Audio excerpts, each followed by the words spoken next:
Qui suis-je? Je suis anonyme.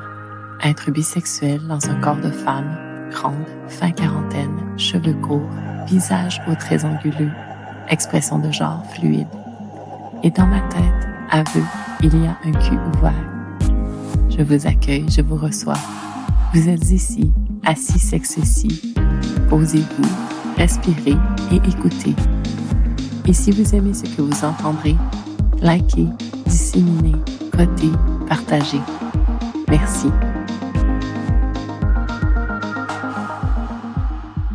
Épisode 32. L'histoire d'Hugo.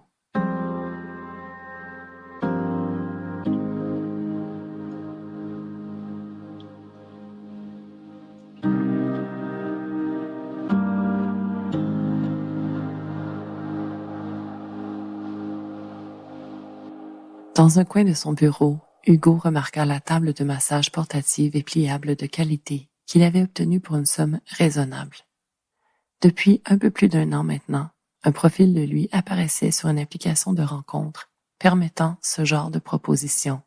Homme dans la trentaine offrant ses services gratuits de détente pour femmes plus matures que lui. C'est que Hugo connaissait tout le bonheur de donner, en plus qu'il s'en sentait la capacité.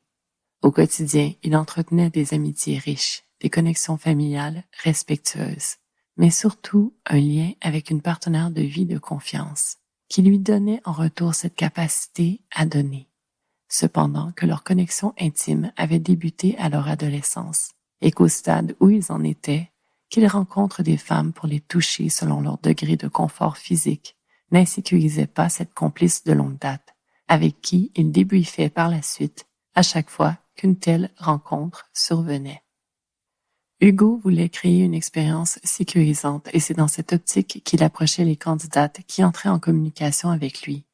Il se faisait rassurant et leur parlait du fait qu'il avait une partenaire de vie, qu'elle était consentante à ce qu'il rencontre dans ce contexte et selon des paramètres précis, et il expliquait ces paramètres plus en détail si les femmes le lui demandaient, certaines préférant ne pas les connaître. Il établissait un lien de confiance avec ses intéressés selon leurs besoins à elle. Et de toute manière, la première étape à la suite d'un contact via une communication écrite rendue possible par un match de leur identité virtuelle, inscrite dans cette communauté d'utilisateurs de cet espace de rencontre, était une discussion dans la réalité pour connecter sur ce plan qu'est la réalité. Les motivations et les personnalités de chacune étaient toujours variables. Et Hugo se présentait dans ces instants de premier contact réel dans un esprit d'accueil et d'ouverture. Bien qu'il se respectât dans cette aventure de découverte avec ces femmes avec qui il matchait, basée sur son offre de massage amateur, il était surtout là pour répondre à leur manque ou à leur envie, à elles. Ce but était une composante cruciale de sa motivation à lui. Il connaissait la puissance du don dans sa vie. Et vraiment, il était heureux d'avoir trouvé ce moyen de partage pour combler cette expérience humaine si extatique. Le massage, il n'en avait jamais appris aucune technique précisément ni officiellement. Son instinct le guidait sur là où ses mains devaient aller, selon le niveau de confort des candidates qui acceptaient de vivre cette expérience de ses mains sur leur corps. Il aimait masser d'aussi longtemps qu'il se souvienne. Ses parents, sa mère et son père avaient utilisé le massage pour lui apporter du bien-être en tant qu'enfant. Sa mère avait pratiqué des techniques de massothérapie sur le nourrisson qu'il fut et son père lui désengorgeait les mollets entre 2 matchs de foot pendant les tournois, par exemple.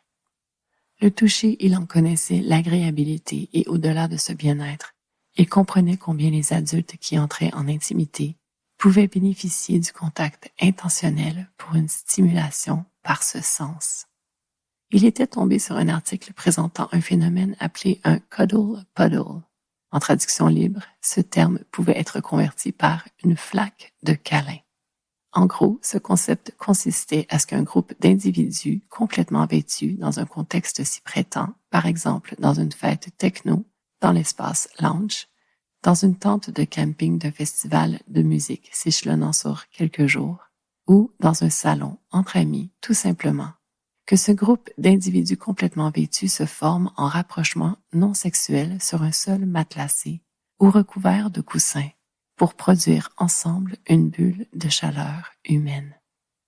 Dans l'article, il était question de 2 New-Yorkais qui avaient officialisé ce concept en 2004 en offrant même une certification pour pouvoir créer des réunions de ce type selon des paramètres précis.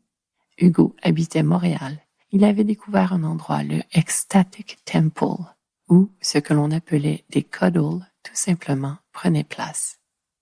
Il y était allé et avait apprécié entendre les participants décrire leurs ressentis si positifs après une session chaste et nourrissante provoquée par la proximité des corps vêtus dans le consentement.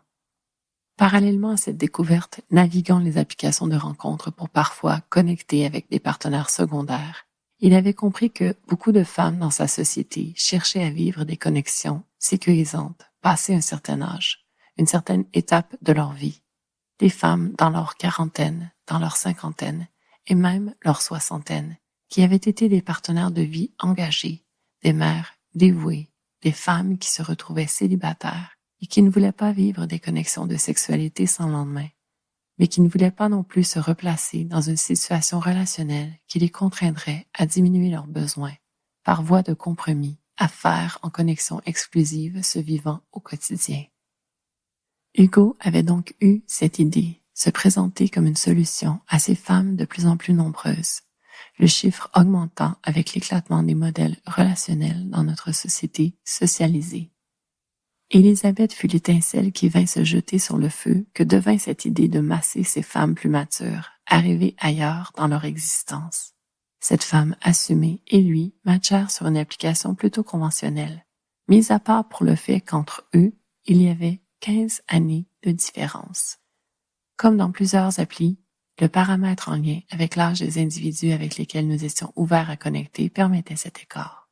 Donc, Match et d'emblée, c'est elle qui exprima son besoin de connecter dans un contexte de proximité affectueuse et bienveillante physiquement. Elle lui expliqua qu'elle avait eu plusieurs rencontres avec des hommes dans les 2 dernières années et que souvent l'échange avait été sexuel et mal intentionné et que cela l'avait rendue méfiante face à de nouvelles connexions intimes, bien qu'elle sût toute l'importance du partage physique avec un autre humain. Élisabeth était bisexuelle et parfois elle rencontrait des femmes, mais par son match avec Hugo, elle tentait une réparation avec la jante masculine, sans vouloir lui imposer cette pression. Elle aimait qu'il soit déjà en partenariat principal, qu'il vive la transparence. Cela la rassurait. Elle associait ce constat à une maturité émotionnelle chez lui. Avait-elle tort? Avec humilité, Hugo répondit que non, elle n'avait pas tort, qu'en effet, bien qu'il fût plus jeune qu'elle, ce qu'elle lui présentait de sa situation, il pouvait le comprendre, par empathie. C'est elle qui lui suggéra le massage. Et cela fit se connecter tant d'informations dans sa tête à lui, dans son âme, qu'il eut l'étrange impression que cette rencontre était un point tournant important. Les événements s'enchaînèrent avec une fluidité surprenante, et c'est par ce flot si naturel qu'il sut que c'était la voie à suivre. Des femmes comme Élisabeth, il en avait dans son entourage. Des tantes qui lui avaient parlé de la difficulté de connecter avec des hommes après avoir vécu plusieurs déceptions intimes. Des collègues qui étaient célibataires depuis des années et qui avaient perdu tout espoir de connecter avec un autre humain par un lien de confiance. Alors, il se lança et la réponse fut fulgurante. Il obtenait de nombreux matchs et dut même limiter les opportunités en gérant l'affichage de son profil sur l'application, en le masquant intentionnellement afin de gérer les possibles rencontres sans créer de faux espoirs pour celles avec qui il aurait matché sans pouvoir les rencontrer avant plusieurs semaines. Il allait au bout de 3 communications à la fois et voyait où celle-ci menait, s'il y avait contact dans la réalité, s'il y avait chimie, une chimie nécessaire à vivre cette expérience de vulnérabilité. Il se souvenait de sa première session de massage amateur. Ce fut avec Josée, une maman d'adolescent monoparental. Un peu comme Élisabeth, elle craignait de nouvelles rencontres, ayant trop accumulé d'échecs et de conséquences à ses investissements émotionnels avortés pour des raisons de manipulation psychologique de sa nature généreuse. Hugo lui proposa un massage de son dos tout simplement, avec le port d'une camisole si elle le souhaitait, mais elle avait consenti à lui offrir toute la surface de la peau de son dos cette première fois. Il n'avait pas encore sa table de massage, donc elle s'installa sur son lit, à lui. Hugo avait accepté 2 rendez-vous dans des endroits publics avant qu'elle ne vienne le rencontrer chez lui. À elle aussi, il lui avait dit, pour sa partenaire principale, qui bien sûr avait planifié une activité hors de leur nid le soir où il avait accueilli cet invité spécial. Hugo avait laissé à José l'intimité de prendre place sur son lit, sur le ventre, sans qu'il soit dans la pièce. D'un « OK », elle lui avait signifié qu'il pouvait pénétrer à nouveau la pièce. Il l'avait massé à genoux, depuis son côté gauche d'abord, puis de son droit.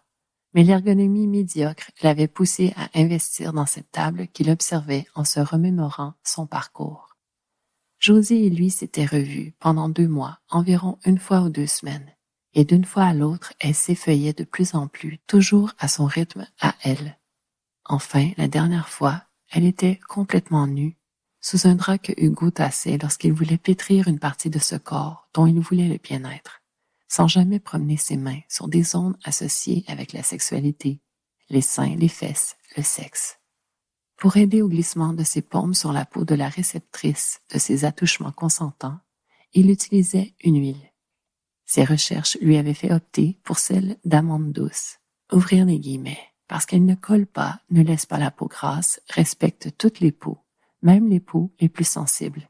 Et surtout, elle devient le lien entre les mains et la peau en permettant ainsi d'entrer dans une vraie bulle sensorielle. Fermez les guillemets. Tout cela selon un article qui l'avait convaincu de ce choix, en plus de d'autres parcourus pendant son travail d'investigation. De ces massages offerts gratuitement à ces femmes matures, Hugo n'en retirait pas une satisfaction sexuelle. Cela allait au-delà de la sexualité. Il en retirait un sentiment de joie absolue. Il avait témoigné de la transformation de ces femmes à qui il avait proposé ses services sans prétention. Il avait constaté combien elles s'étaient épanouies, combien leurs énergies semblaient s'être allégées après leur connexion. Hugo les accueillait là où elles étaient et, au bout d'un certain temps, c'était souvent elles qui le remerciaient pour leur connexion et lui disaient qu'elles se sentaient prêtes à tenter de rencontrer à nouveau dans une optique de monogamie exclusive. Parfois, le fait qu'il y ait une partenaire de vie les rassurait, comme cela avait été le cas avec Elisabeth, et elle lui demandait s'il accepterait de devenir leur amant pour leur permettre de reprendre de l'intimité physique avec un partenaire de confiance, sans trop d'engagement.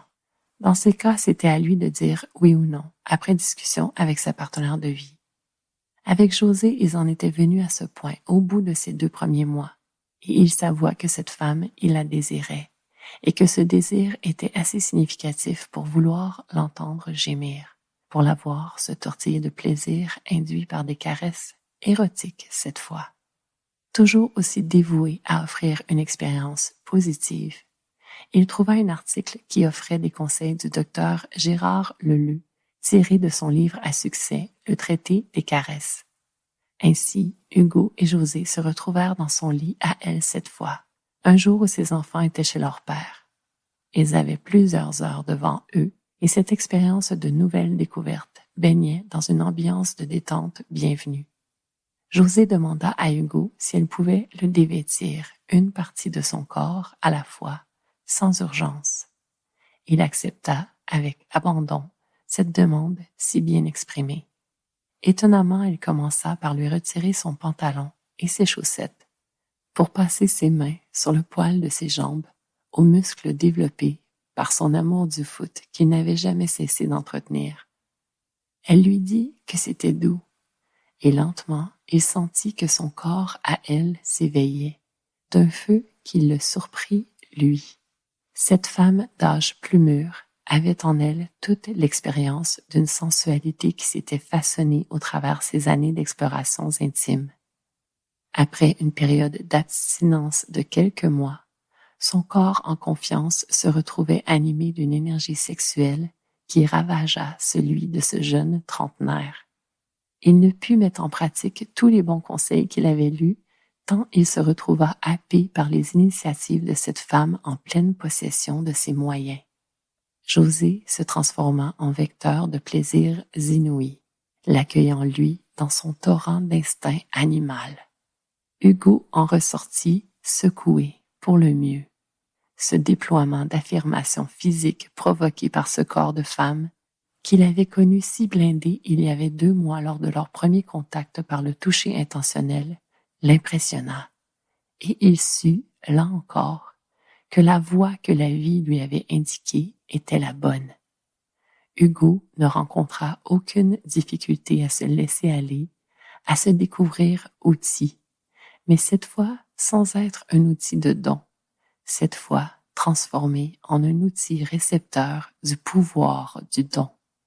Décidément, le cycle du love est infini.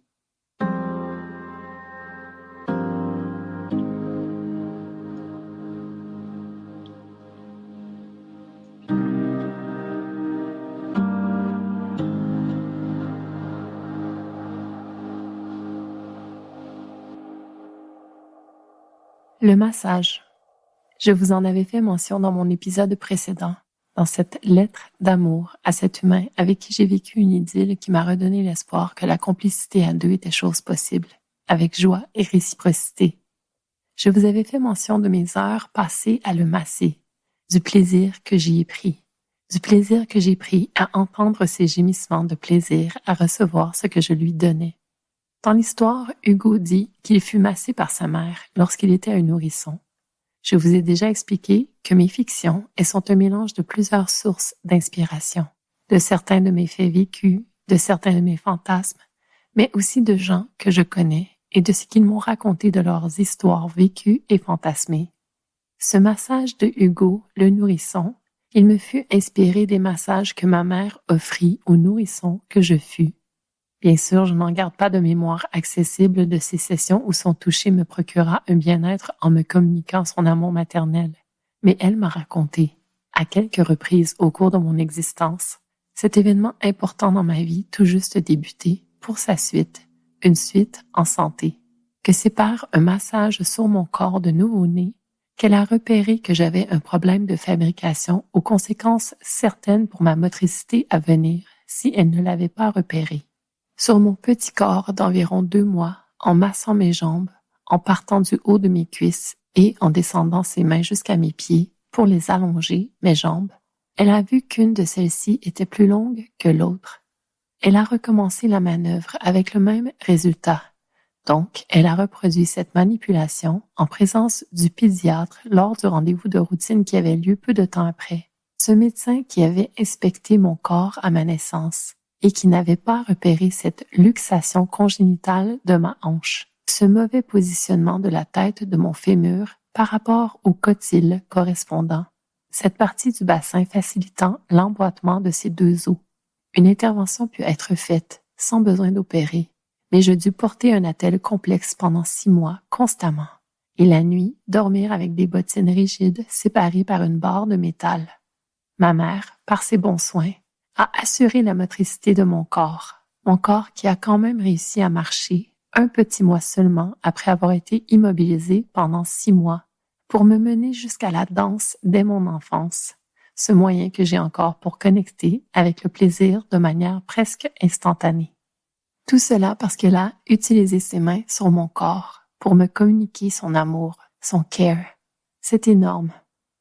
De là, de cette histoire qu'elle m'a racontée, une histoire que j'ai vécue à un âge où la mémoire est prête à jouer son rôle, mais dans l'impossibilité de faire des liens par manque d'expérience, un élément évident pour une association positive future fut semé en moi. Le pouvoir du massage dans nos vies d'humains. Et puis, enfin, j'ai fait du ballet, et la vie me fit me retrouver en compagnie de danseurs professionnels lors de moments d'attente avant que les cours ne débutent. Je regardais ces humains qui se massaient mutuellement ou individuellement. Je compris que ce faisant, ils recherchaient le bien-être. Je pouvais le lire sur leur visage, le plaisir, de ces contacts entre des mains, les leurs, celles d'un autre humain, et d'une autre partie de leur corps.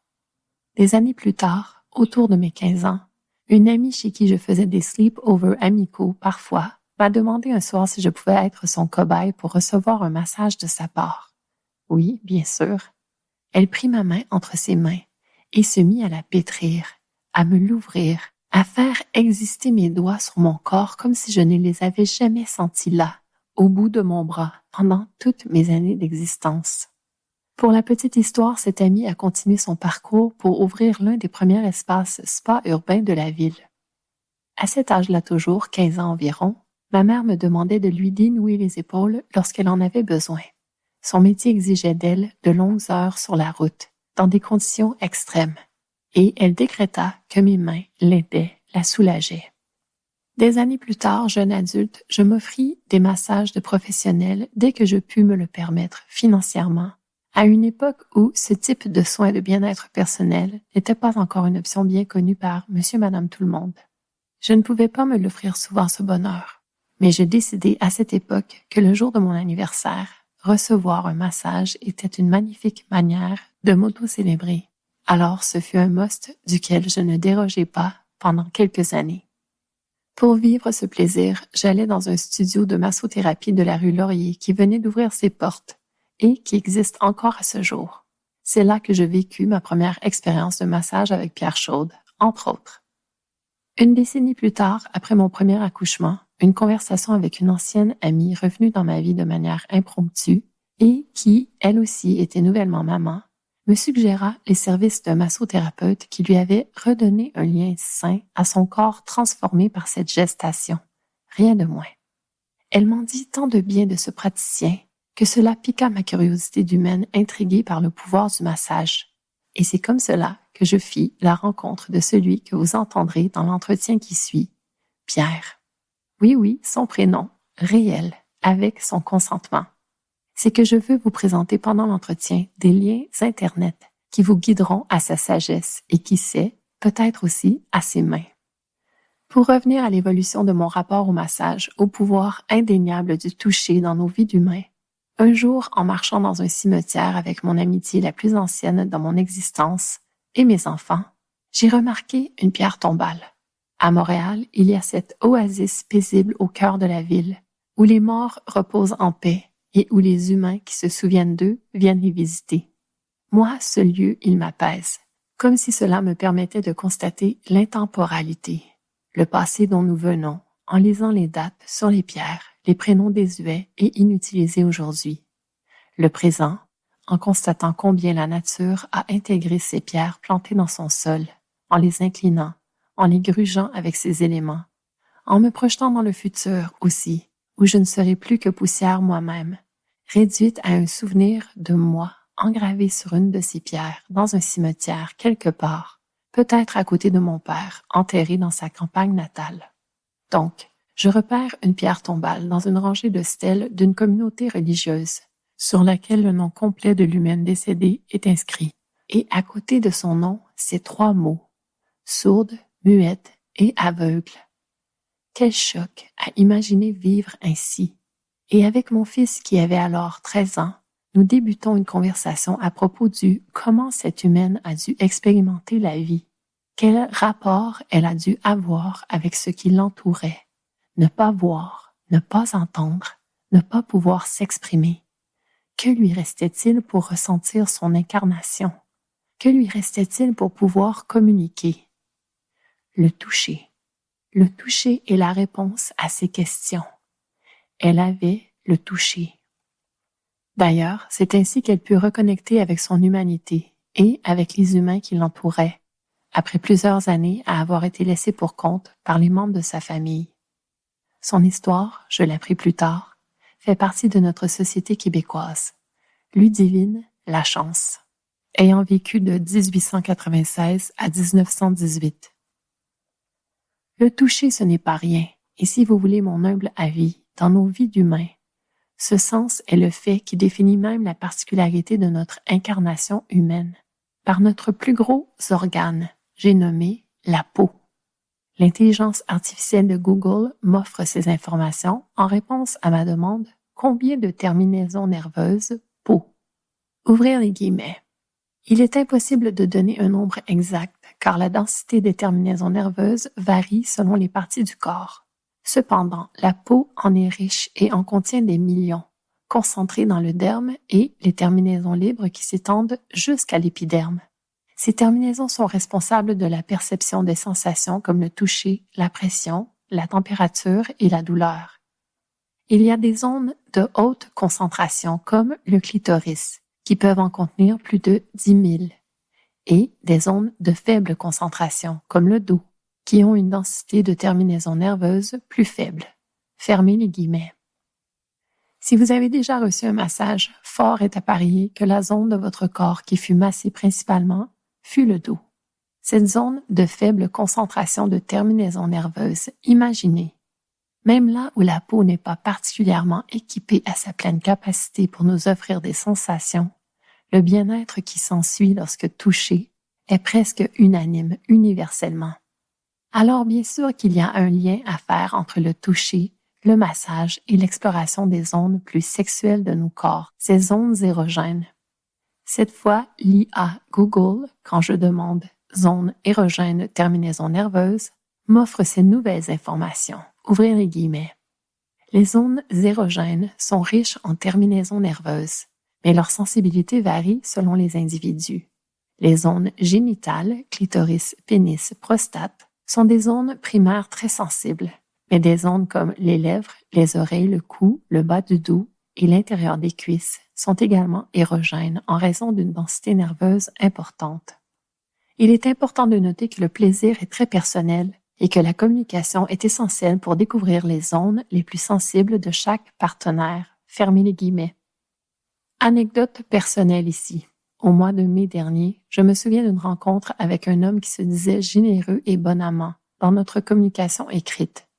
Mais dans le lit, il s'avéra que son seul intérêt fut porté à mon sexe, comme si toutes les autres parties de mon corps n'existaient pas.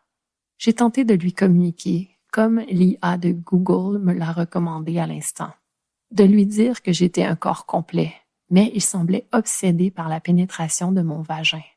Je crois que j'étais la première à lui exprimer, ou peut-être qu'il l'avait déjà entendu, mais qu'il n'avait jamais cru bon tenter de corriger son rapport au corps d'une partenaire. Quoi qu'il en soit, là où je veux en venir, c'est que pour un partage dans l'intimité heureux, je crois au pouvoir du massage, au bienfait des caresses sur l'ensemble du corps, une fois le consentement accordé. Avant de débuter mon entretien avec celui qui est mon massothérapeute depuis 15 ans maintenant, une dernière interaction avec l'intelligence artificielle de Google me faisant lui demander « Théorie de l'attachement massage enfant ». Sa réponse, ouvrir les guillemets. Le massage pour enfants est une approche qui s'aligne avec la théorie de l'attachement en renforçant le lien affectif entre l'adulte et l'enfant, en offrant sécurité et réconfort. En utilisant le toucher bienveillant, le massage peut aider l'enfant à se sentir en sécurité, à réguler ses émotions et à explorer le monde en toute confiance. Il répond ainsi aux besoins d'intimité physique et de proximité, des éléments centraux de la théorie de l'attachement. Fermez les guillemets. Mais qu'en est-il de l'effet d'un massage reçu par un adulte? Que j'enchaîne avec l'IA Google. Ouvrir les guillemets. Le massage favorise la sécurité émotionnelle en libérant les tensions, en réduisant le stress et l'anxiété, et en améliorant la connexion corps-esprit. Il stimule la production d'oxytocine, une hormone associée à la confiance et aux liens sociaux, tout en permettant d'accéder à des émotions refoulées dans un environnement bienveillant et sans jugement. La présence d'un thérapeute formé et l'établissement d'une communication claire sont essentiels pour créer un espace sûr. Fermez les guillemets. Pour moi, visiter Pierre signifie m'offrir une expérience de réconfort garantie. Je ressors de ces moments passés à être parcouru de son toucher, rempli de cette confirmation que je suis encore en vie, que ma chair bat de tout son sang, rien de moins. Moi, corps humain. Moi, peau. Organe qui me différencie du manteau dur d'une roche, ou de celui fibreux d'une écorce d'arbre, ou de la texture poilue, plumée, écaillée, qui coupe le contact direct avec la surface de leur épiderme de la majorité des autres corps des autres animaux terrestres, ou des textures adaptées à la mer pour les créatures marines, avec une épaisse couche de graisse sous l'épiderme par exemple, ou de minuscules orifices qui empêchent la formation de tourbillons et de résistance à l'eau. La peau humaine est selon moi la preuve que tout débute par le toucher, que notre rapport au monde est rendu possible par cet organe, que notre intimité doit honorer ce fait indéniable et que nous devons tous devenir des communicateurs par nos mains, par nos peaux. Pierre, c'est à ton tour.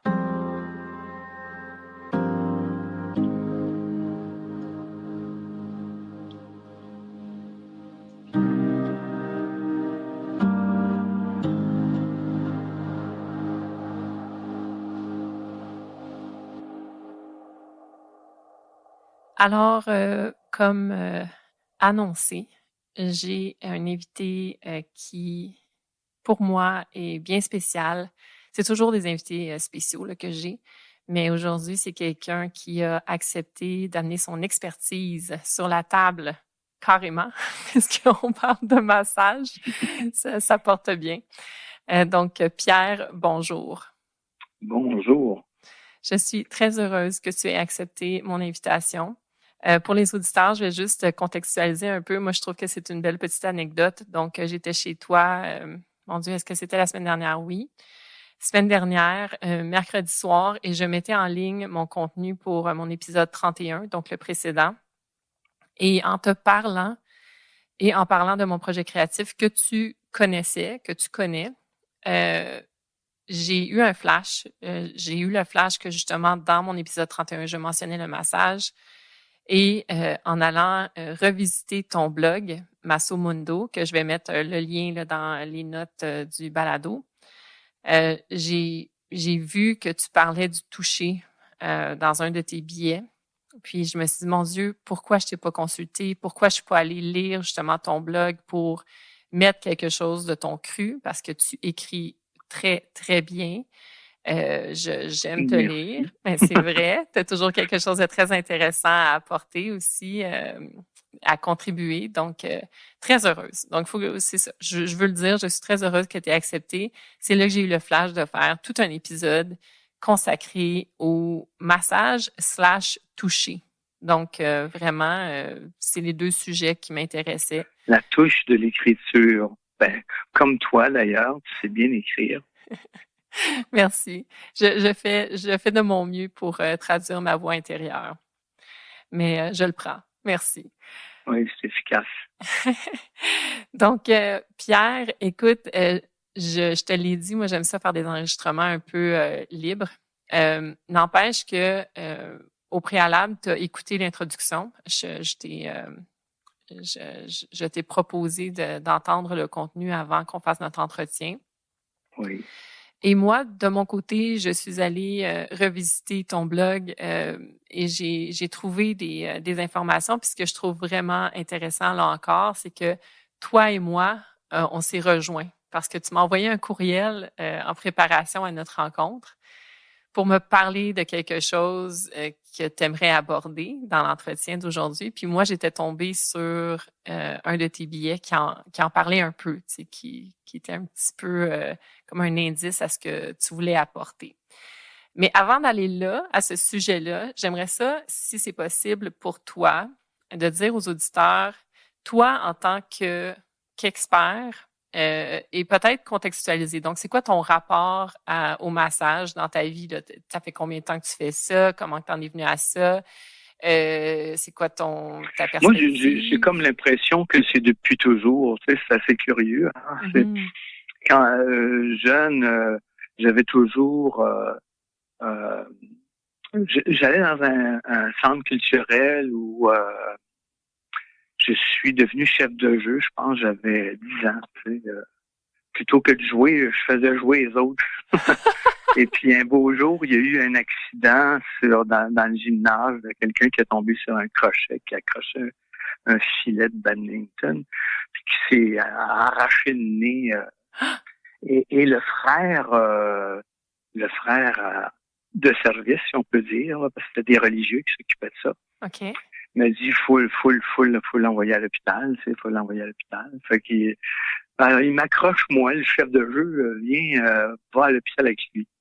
C'est assez curieux de se ramasser à 10 ans dans un taxi avec quelqu'un qui a le nez arraché qu'est-ce que tu fais, qu'est-ce que tu y dis, qu'est-ce que tu... Ben oui, c'est ça. Bien que cette anecdote-là m'a amené à tout à coup d'autres situations où on m'appelait. Hey, Pierre, viens, il y a quelqu'un qui s'est cassé la jambe au football et puis je trouvais ça intéressant d'essayer de trouver les mots pour ça, d'essayer aussi de le toucher, la même chose, là, consoler quelqu'un, donner donner un câlin ou donner une tape dans le dos. Donner du réconfort. Donner du Oui, réconfort. oui. Alors, c'était curieux, très jeune comme ça, de me retrouver toujours dans cette préoccupation-là, si on peut dire. Est-ce que tout va bien? Est-ce que je comprends bien la situation? Ben oui, c'est drôle. Mais, C'est comme si ton côté aidant naturel avait été repéré par ce frère-là, ce premier humain-là qui t'a demandé d'aider justement ton prochain. Puis qu'après ça, ça a été comme une espèce de rumeur répandue dans ton milieu. Puis c'est le rôle que tu as joué naturellement. Naturellement, effectivement, dans le fait que tout à coup, moi, c'est quelque chose que finalement, j'haïssais pas. Je comprenais que autour de moi, les gens avaient peur de ça ou les gens étaient embarrassés par ça. Moi, c'était plus justement un défi intéressant. Un défi humain. Un défi humain. Ouais, apporter une réponse à ça. Ce qui fait que très aussi jeune, adolescent, je cherchais les ateliers, les différents ateliers là, des fois qui s'offraient un week-end pour de la méditation, pour une technique de massothérapie, du yoga, de la spiritualité. Et puis, de fil en aiguille, un beau jour, je suis tombé sur un atelier de shiatsu. Et ça m'a vraiment intrigué parce que quand on parlait d'approche globale, wow, c'était vraiment global. Tu savais que si tu mets ton doigt sur telle place sur le front, que ça a une réaction en fonction d'un organe ou en fonction de la circulation sanguine. Bon, Pierre, excuse-moi, je vais t'interrompre ici, là, mais je trouverais ça intéressant pour moi et pour les auditeurs, j'imagine. Le shiatsu, là, tu viens de nous dire qu'il y a des points sur le corps qui sont en correspondance avec d'autres endroits du corps, donc des organes, OK?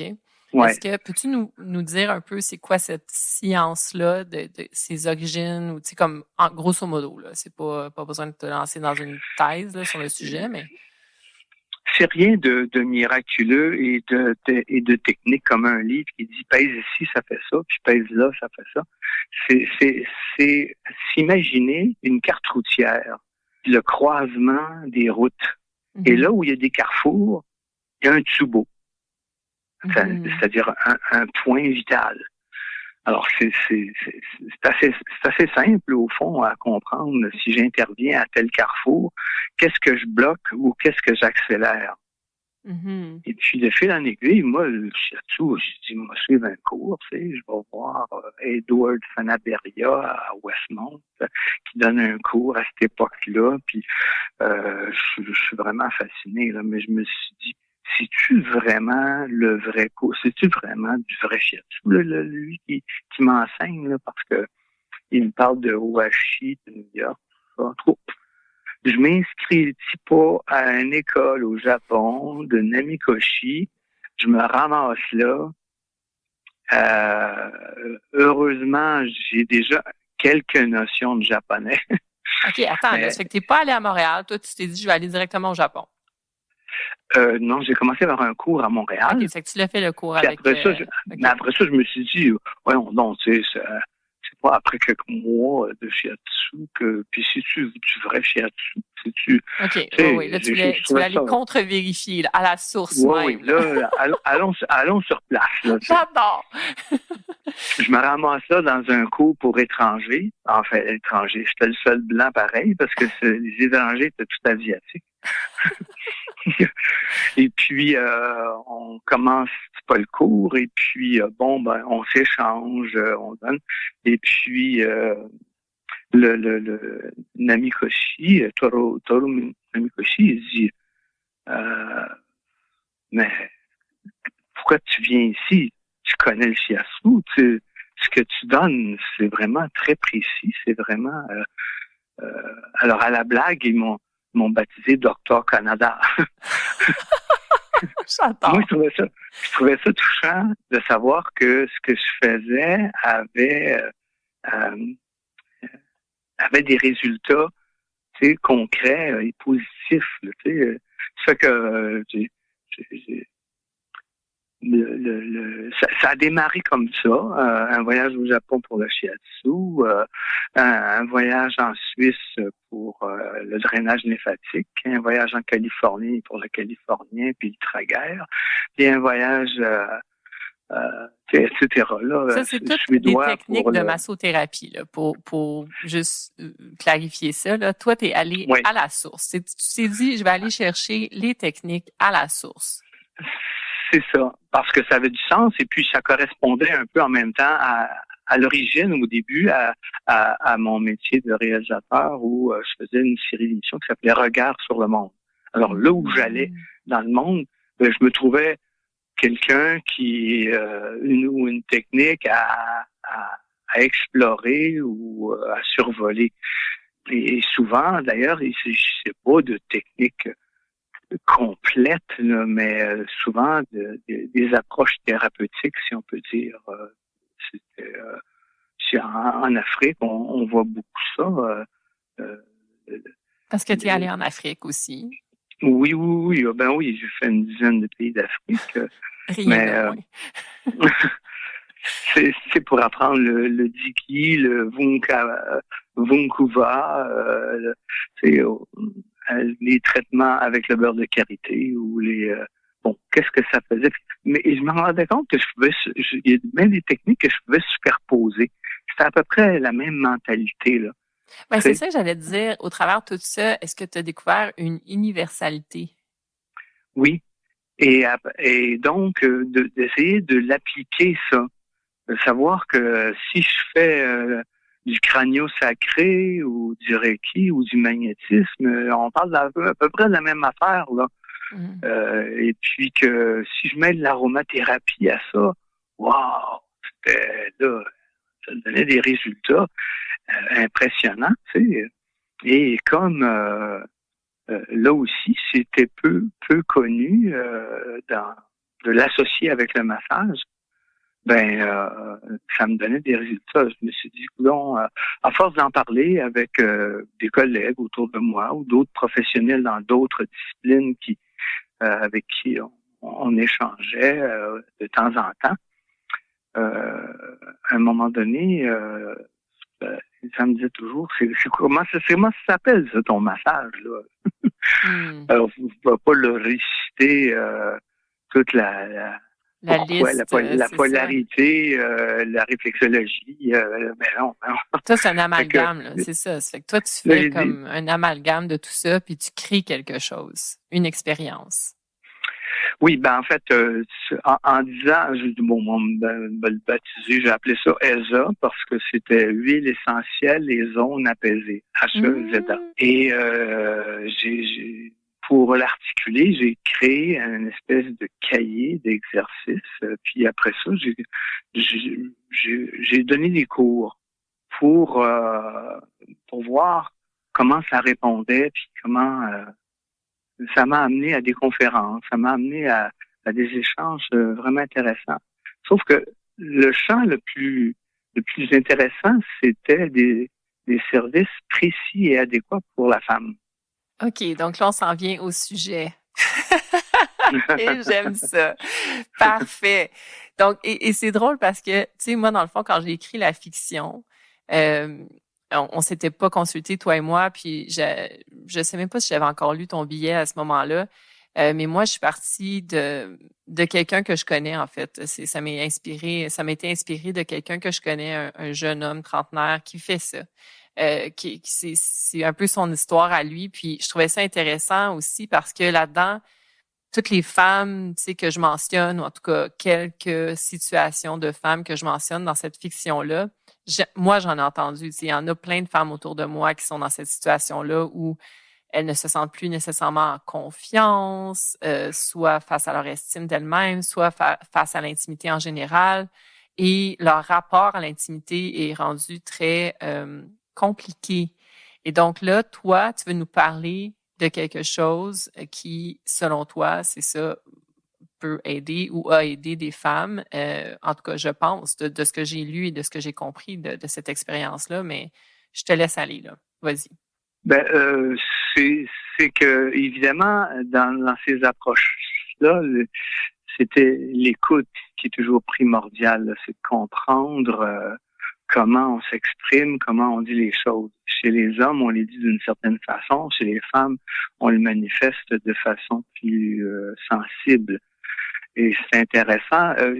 J'étais habitué, moi, d'être dans un milieu de femmes, avec mes sœurs quand j'ai grandi, avec ma première blonde qui était une sœur jumelle, avec...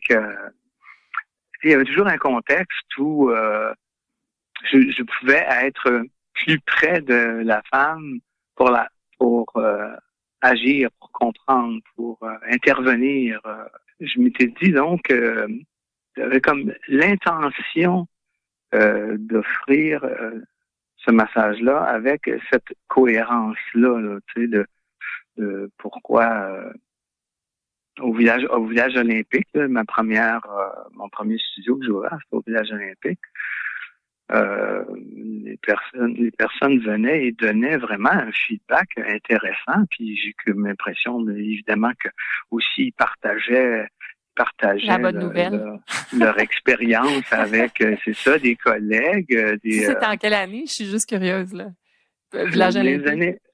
Ça, c'est fin 70. OK.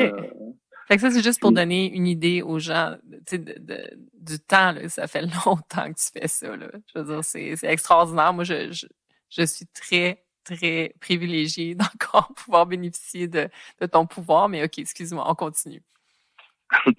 Si bien que, ben, c'est ça, le feedback amené d'autres mondes. Et écoute, à ce point, c'était très flatteur et ça m'encourageait de persister là-dedans, sauf que j'aimais pas la vitesse tout à coup que ça prenait, l'ampleur que ça prenait.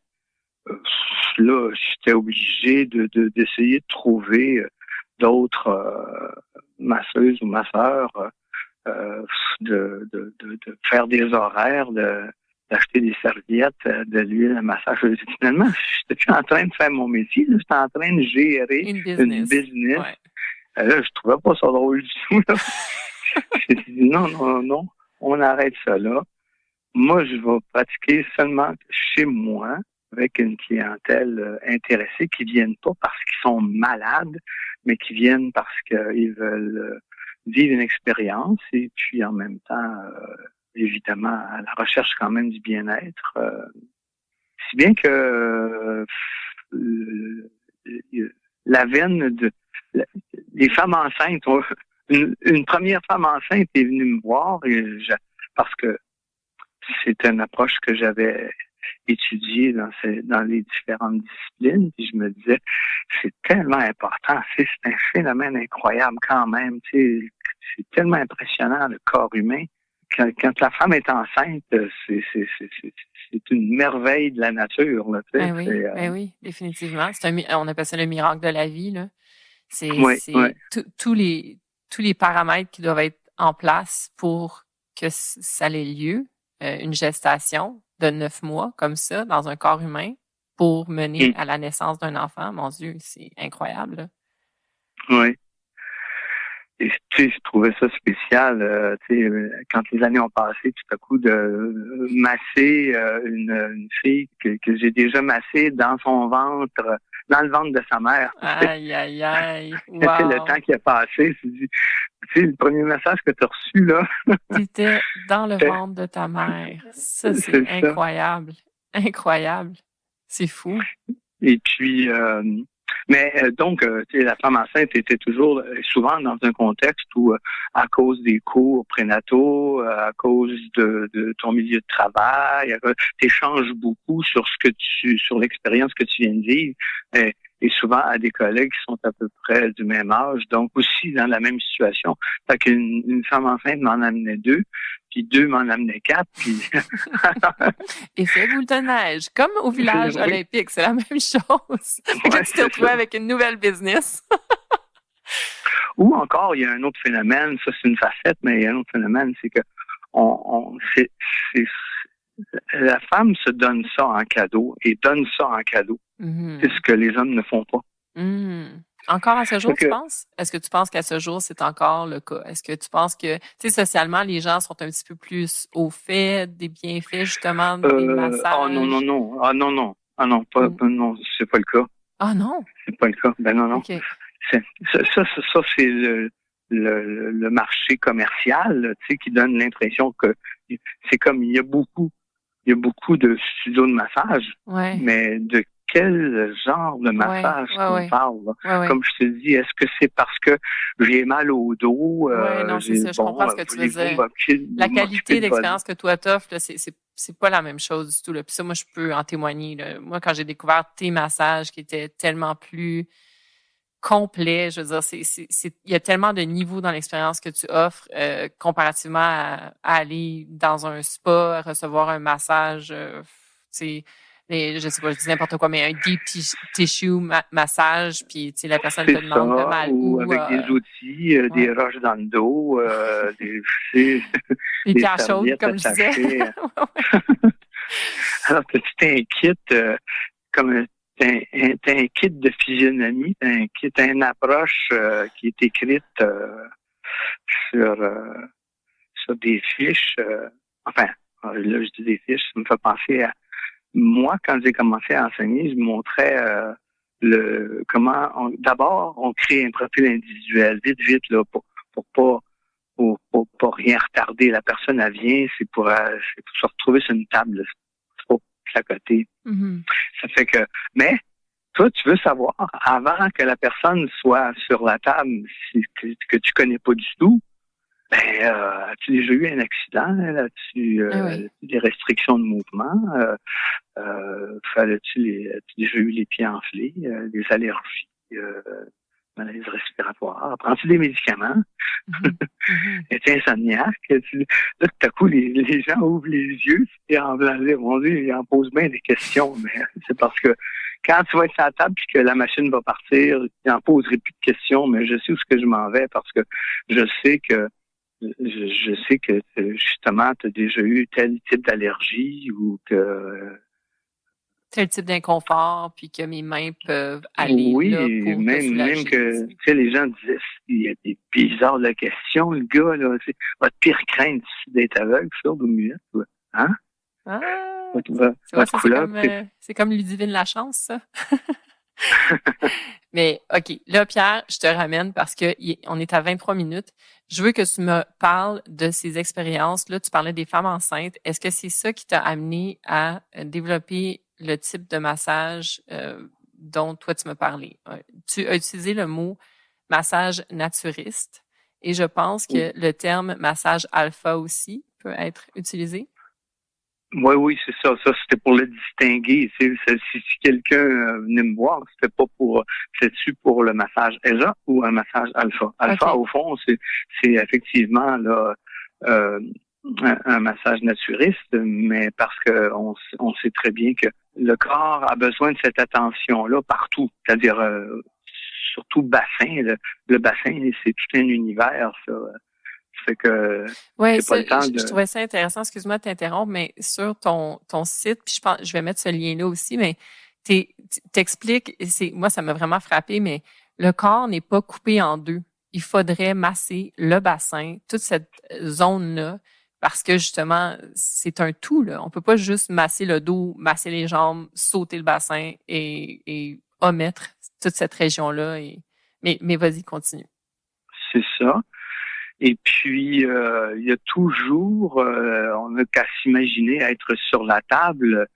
Si tu es toujours en train de te poser la question, ça chatouille, non, ça c'est, puis il y a un petit courant d'air, t'as une minute là, c'est clair.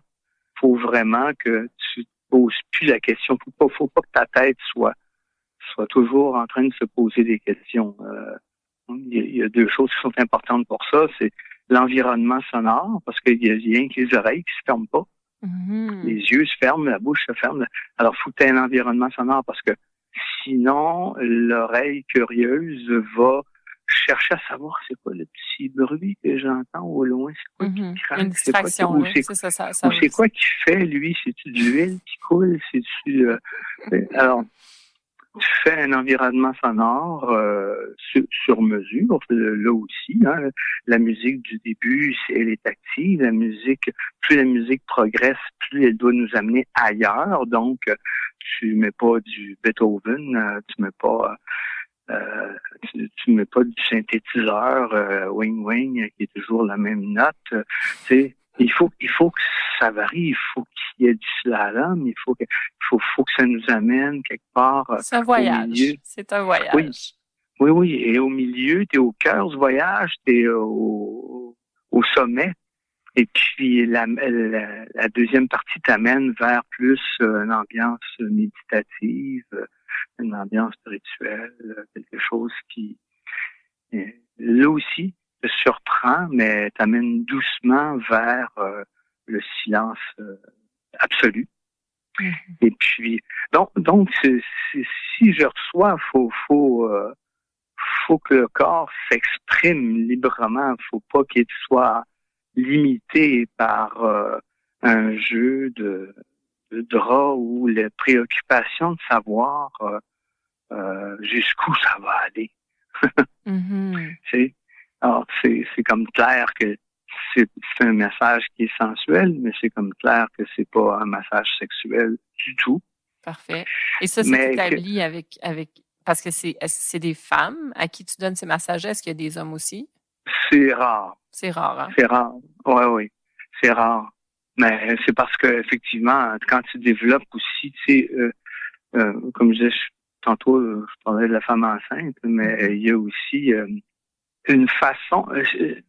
Chez la femme qui travaille, la femme professionnelle, est toujours dans un milieu où elle échange intensément. Si il y a une professeure d'école, une maîtresse d'école qui vient me voir, qui vit cette expérience-là, c'est sûr que demain au dîner, elle va en parler aux autres, puisque c'est sûr que les autres, parmi les autres, ils vont arriver, ils vont m'arriver par la porte en arrière, où comme c'est déjà arrivé aussi une personne qui vit l'expérience, qui s'en va dans un voyage de yoga, et puis en parlant là-bas, quand la gang est revenue, tout le monde est venu. Tout le monde est prêt à après l'autre. D'où ils viennent, avant de comprendre. Booking pour les 3 prochaines semaines. J'adore. Bon. Mais c'est ce qu'on dit, je te rappelle, il y a quelques années encore, j'avais cette affiche-là dans ma salle de massage. C'est le corps, ici, le corps s'exprime librement, tout relâchement est recommandé, taire la raison, percevoir pleinement vos sens, tout se permettre pour son confort. Inspirer, expirer fort, frissonner, gémir, pleurer, baver, péter, rigoler. C'est l'incontournable voie vers l'authentique détente. Hein? C'est sentir cet abandon-là et de se surprendre à être seul avec soi-même. C'est pas quelqu'un qui est en train de s'occuper de moi, c'est moi qui est en train de s'occuper de moi. Ça, c'est tellement bien dit. Moi, pour moi, personnellement, quand je vis l'expérience avec toi, moi, c'est pas le massage alpha. Maintenant que je sais qu'il existe ce massage-là, on s'en reparlera. Mais justement, tu sais, moi, c'est même pas l'expérience alpha que j'ai vécue avec toi jusqu'à maintenant. Puis, mon Dieu, quelle expérience extraordinaire. Puis c'est justement, j'oublie que t'es là. Tu sais, je veux dire, oui, c'est tes mains qui sont sur moi, mais j'oublie que t'es là. Moi, je suis totalement dans moi-même à vivre cette expérience-là extraordinaire à sentir ton toucher, à entendre la musique, comme tu le disais, et l'aromathérapie, une autre strate à toute cette expérience-là. C'est tellement complet comme expérience. Tu sais, moi, c'est toujours un cadeau. Quand je viens de voir, c'est ça. C'est un cadeau que je m'offre. Ah, merci. Mais effectivement, tu saisis bien le sens de ma démarche et aussi ta démarche à toi, elle est très pertinente, elle est très bien ciblée là, tu sais, pour que tout ça puisse évoluer, tu sais, de fois en fois. Mm-hmm. Ouais. OK, écoute, là, on est rendu à 30 minutes. Je veux qu'on boucle la boucle. Tu sais, ça reste que c'est un balado intimiste. On a parlé d'intimité. Je veux dire, je pense que tout ce que tu viens d'expliquer touche à l'intimité. Mais selon toi, là, disons, ce type de massage-là, alpha, ou le type de massage que tu offres, exemple, comme moi, je viens de le dire, moi, c'est même pas les massages alpha que j'ai reçus de toi, puis je sors toujours, pour utiliser un mot que tu viens d'utiliser toi-même, mais augmenter. Tu sais, je vibre toujours plus quand je quitte ton chez-toi et là où j'ai reçu cette expérience-là, et je me sens plus sensuelle, je me sens plus apte à retourner dans le monde et à donner en retour, tu sais, à rentrer en contact avec d'autres humains de façon sensuelle aussi. Est-ce que tu en es conscient de ça, de ce que tu contribues au monde en faisant ça? Oui, parce que c'est effectivement la convergence du langage des sens. Comment on pourrait dire, la convergence des sens, c'est la sexualité. Mm-hmm. C'est ça qui se traduit en sexualité. Ouais. Pour se retrouver au cœur de notre sexualité, de notre énergie sensuelle, c'est façonné par l'apprentissage enfant, fœtus même. C'est l'apprentissage de l'oralité à l'analité. Tu sais, Qu'est-ce que tu veux dire par là, de l'oralité à l'analité? Tantôt, quand je parlais de musique, là, mm-hmm. Il y avait une ambiance sonore. C'est pour éviter de toujours être dans la résonance de ce qu'on entend, de ce qu'on interprète des sons. Mais faut s'imaginer que le fœtus entend ce qui se passe. Et les premiers sons qu'il entend, ça correspond beaucoup à la sexualité. Mm-hmm, c'est vrai. Aux respirations fortes, au rire, il est déjà en train d'engrammer quelque chose qui va être permanent. Tu sais. Ah ouais, c'est fascinant ça. J'avais jamais réalisé ça, mais wow, c'est vrai. C'est vrai, c'est la base. C'est tellement puissant. Oui, c'est pour ça que ça, si on se retrouve donc sur la table, il faut qu'il y ait une abondance absolue. Les yeux se ferment naturellement pour que la personne plonge dans son univers intime. Ouais. Les critères culturels se dispersent, là, tu sais, il y a plus de critères on revient les critères de beauté, là, ça fonde, là, tu sais, je suis gros, je suis petite, je suis correct, j'ai des boutons. On s'en fout, c'est même pas grave. C'est un corps humain. Et je reviens dans le ventre de ma mère. Je ferme les yeux. Ouais, c'est hot, c'est vraiment hot. Okay. Les sensations là, qui s'éveillent dans cette prodigieuse machine, là, comme je disais tantôt, pas besoin d'être enceinte là, pour que la musique non, écoute, juste un corps humain, c'est fascinant. Là. Je veux dire, on est tellement des machines incroyables, c'est fou. Là. C'est pour ça qu'on se retrouve dans cette énergie très sensuelle. Et puis on n'est pas en train de banaliser la nudité. Il faut dire que la personne qui est sur la table, elle se sent pas obligée de redonner. Là, c'est pas comme dans une relation de couple. Là. Mm-hmm. Pas obligé de dire parce que tu m'as fait du flat beden, moi t'en fais du flat beden. Puis quand du flat beden, j'adore. On est toujours un peu en dette. Oui, c'est ça. Tu me donnes tant, je vais te donner autant. Tu sais, c'est ça. Oui, c'est ça. La mesure, tu sais, le calcul. Oui. Si tu es dans une crise de couple, c'est bien effrayant. Si tu as apprivoisé les caresses et les câlins juste par le couple intime, ben c'est parce que là, tu viens de t'en priver parce qu'on est en maudit tous les deux. Mm-hmm. Et puis là, il y a une espèce de refoulement. Ouais. Puis c'est quoi mes autres sources? Qu'est-ce qui m'appartient à moi? Là? Ouais. OK, écoute, on est à 35 minutes. Mon Dieu, je suis comme en train de faire un marathon avec toi, là, mais terminons ça. Qu'est-ce que tu voudrais dire aux auditeurs en fonction du thème, là? Le toucher, le massage? Y a-tu quelque chose que tu voudrais communiquer à monsieur, madame, tout le monde? Tu sais, au-delà de ton expertise, est-ce qu'il y aurait quelque chose que tu voudrais communiquer à tous ces gens-là qui ont des corps, qui ont des peaux, qui ont des mains et qui rentrent en intimité les uns avec les autres? Est-ce que tu aurais comme un conseil ultime, une parole de sagesse à nous offrir? Ben, moi, je pense que c'est chercher quelqu'un qui est au même diapason que nous, c'est pas facile. De trouver quelqu'un qui, oups, la chimie passe, là, il n'a pas de problème. C'est un petit peu trop souvent, on se retrouve dans un contexte où on se dit, je sais pas, ça me dit pas grand-chose, ou ça me laisse indifférent, tu sais. Mais là, c'est,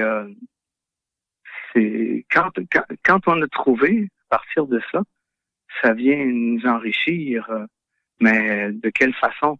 Tu sais, les 5 organes sont pas dans le même ordre d'importance pour chacun.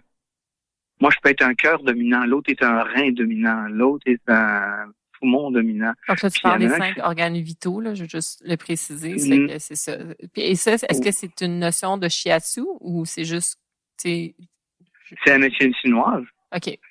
C'est la médecine chinoise des 5 éléments. Mm-hmm. Si toi, t'es la peau dominante, c'est le toucher pour toi, c'est un langage absolu. Tu sais, c'est vraiment donc c'est un besoin. Tu penses pas que c'est la dominante chez tout le monde? Chez tous les... Ben, je pense pas. De ce que tu me dis, non, c'est ça, OK. Non, parce que d'ailleurs, on trouve souvent des gens qui veulent pas se faire toucher, OK. qui s'habillent comme des astronautes, tu sais, non, il y a vraiment, autant que tu sais, quelqu'un qui est un estomac mal assouvi, va toujours être en carence. Tu sais, il y a des portraits spécifiques. Je parlais de mon profil individuel tantôt que je faisais. Tu sais. Ouais. Les 4 groupes sanguins, les 5 groupes de médecine chinoise, l'énéagramme sont vraiment des guides importants. C'est pas un tout, c'est pas une vérité à 100%, mais c'est des variables à considérer dans l'équation. Or, quelqu'un qui a le bonheur de trouver une un thérapeute qui ça lui parle, c'est précieux parce que à chaque fois, tu le sens qu'il y a une progression. À chaque fois, tu le sens que ça me prend un certain effort à penser à moi. Ça prend un certain effort à me décider de prendre un rendez-vous, à me décider. Pourtant, tu sais, le lendemain, on se dit, mais pourquoi j'ai attendu autant? Pourquoi j'ai attendu oui, je sais, je me dis souvent la même chose. Quand je prends un rendez-vous avec toi, je me dis, mon Dieu, j'aurais dû le faire avant, tu sais. C'est sûr. Ouais. Bon, OK. Ça fait que dans le fond, ton mot de la fin, c'est de dire trouver le bon fit. Trouver la personne qui va faire en sorte que vous allez avoir explorer. Ouais. C'est explorer. Et dans ces expériences-là, à un moment donné, il y en a une qui sera pas comparable et puis qui va faire la différence. Et là, l'aventure ne fait que commencer. Mm-hmm. De développer cette connexion-là avec cet individu thérapeute-là. Puis dans le fond, moi, je vais juste rajouter parce que, tu sais, ma question à toi, c'était par rapport à l'intimité d'une personne. Puis je vais retoucher à un point que tu as mentionné. Tu sais, comme moi, personnellement, ça fait 15 ans que tu es dans ma vie. Puis, tu sais, au travers de tout ça, j'ai fait des explorations sexuelles. Tu sais, j'ai vécu des expériences sensuelles avec des partenaires intimes. Tu sais, toi, t'es pas un partenaire intime, t'es une ressource dans ma vie. Tu sais, t'es un massothérapeute que je vais voir. Mais je te considère comme un élément clé à mon intimité parce que, exemple, ça, je te l'ai jamais dit, mais je vais te faire cette confidence-là, puis on peut peut-être terminer sur ce mot-là, mais quand moi, j'ai pas beaucoup d'intimité avec des partenaires, pour X raison, quand je vis une période d'abstinence, je m'offre une visite chez toi parce que ça va me nourrir. Je sais que ça va me nourrir autant, si pas plus, que d'avoir une session intime, ce que j'appelle une session intime avec un partenaire intime. Donc, c'est à ce point-là important dans ma vie, tu sais. Et pourtant, tu sais, je veux dire, je suis capable de faire la part des choses, mais tu le disais tantôt. Oui, on n'est pas en train de banaliser la nudité là ou Non, c'est ça. Ou la sexualité elle-même. L'être humain est bouleversé par le choc de la nudité, c'est-à-dire cette grande liberté-là, hein, un peu comme on arrive dans un camp nudiste, la première minute, il y a toujours un petit flash où on dit, bon, OK, il faut que j'enlève mon linge. Puis la minute qui suit, c'est pourquoi je me pose cette question-là? C'est ça. Tout le monde est nu. Et on s'en fout. Oui. Ouais. Et dans un confort total, généralement. Oui. Écoute, Pierre, merci beaucoup. Je vais mettre tous les liens, donc ton blog. Je vais mettre aussi le lien que tu m'as donné, l'espèce de petit lien secret vers l'espace massage alpha. Puis ta page Facebook, Massage ESA, elle est encore pertinente? Oui. Parfait. Merci beaucoup pour mon Dieu, je t'en prie, tout ce que tu contribues au monde. Tout le plaisir est pour moi. C'est intéressant qu'on puisse comme ça marquer le pas, tu sais, parler de ces choses dont on parle rarement. Oui, puis mon Dieu sait que c'est important, c'est incroyable. Bref, le corps, tu sais, c'est notre véhicule, je veux dire. Parlons-en de comment prendre soin de notre véhicule. Merci, Pierre. Je t'en prie.